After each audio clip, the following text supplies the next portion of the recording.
My first memory, I was 3 years old.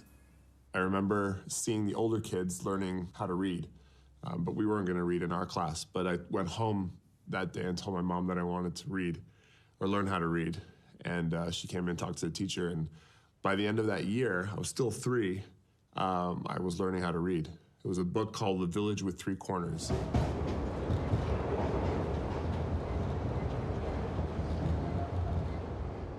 So growing up, I played a lot of basketball. Being tall, I was often kind of shoved into that sport, but I wasn't that good. I was a skinny, lanky guy, so I'd always get pushed around and yelled at by my coach because I was a big guy, but I didn't play like one. Eventually, I found CrossFit. It's competitive, it's hardcore, it's made me stronger than I've ever been, and I do it nearly every single day.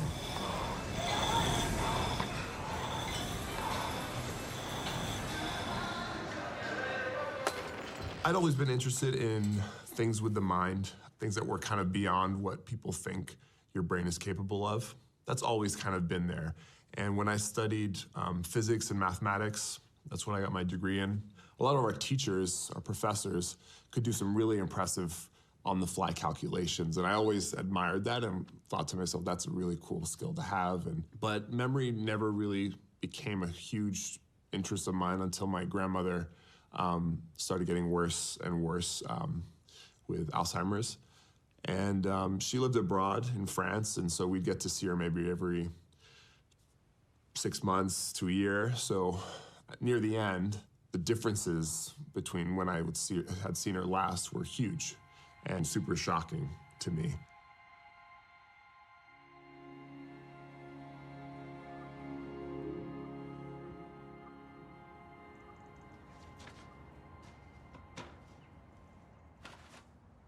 And when she finally passed, that was kind of like this, I can't believe that a disease that kind of affects your memory eventually took her. Her body forgot how to function. That's what really said, okay, I'm gonna try and figure out what this memory world is really about and start using it and training myself to eventually not end up like her. I started doing research, and one of the first things I heard about was a memory championship, the US Memory Championship, and that seemed like a perfect target for me to aim for. You know, there were specific disciplines with records, and it was a measurable goal. I'm gonna improve my memory, and I'm gonna have to win that competition and break records. Cool, let me do that.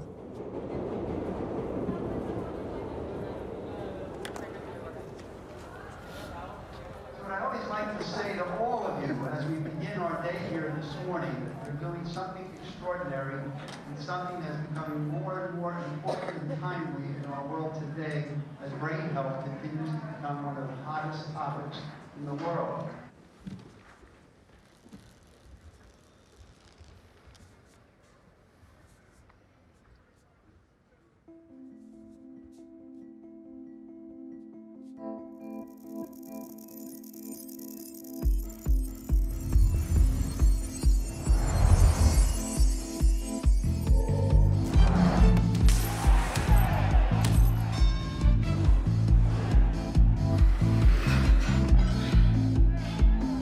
What's important about the journey is that it's something you know, that it has associations to emotions. It's a bunch of emotional cues, kind of jumbled together. Funny stuff, crazy images.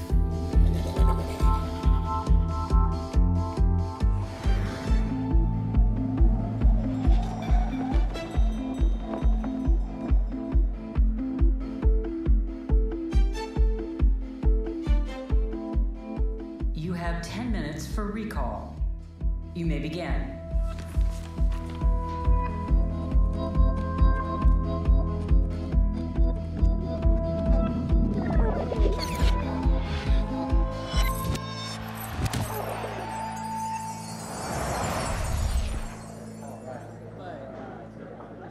With 125 is Alex Mullen, right here in the front row.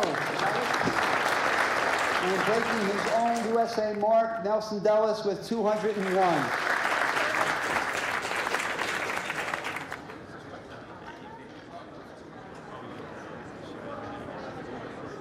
Congratulations to all 8 finalists in this year's memory competition.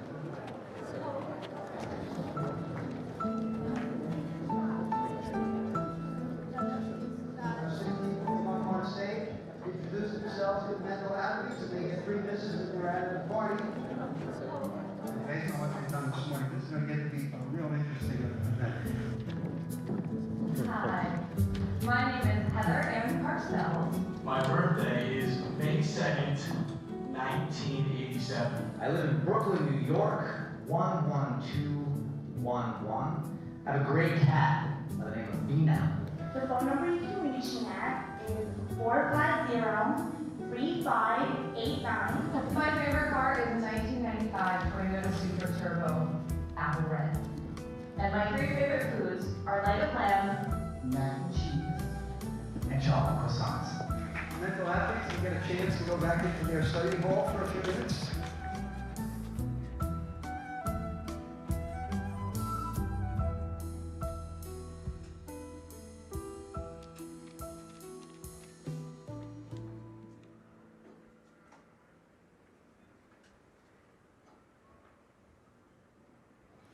Nelson, tell us his phone number.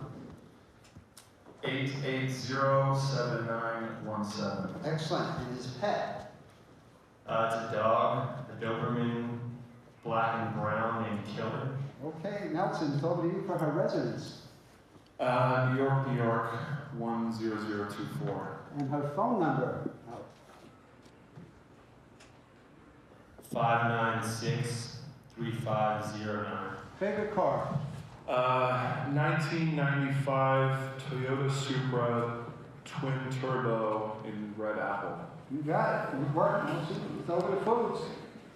Spicy salmon roll.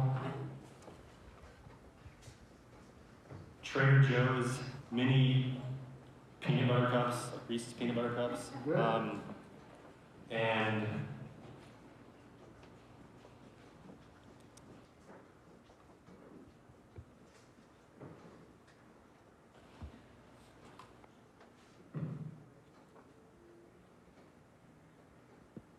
Time's up. And our retaining champion, Nelson Dellis. So Nelson now becomes the second person to win the U.S. Memory Championship 4 times. So congratulations.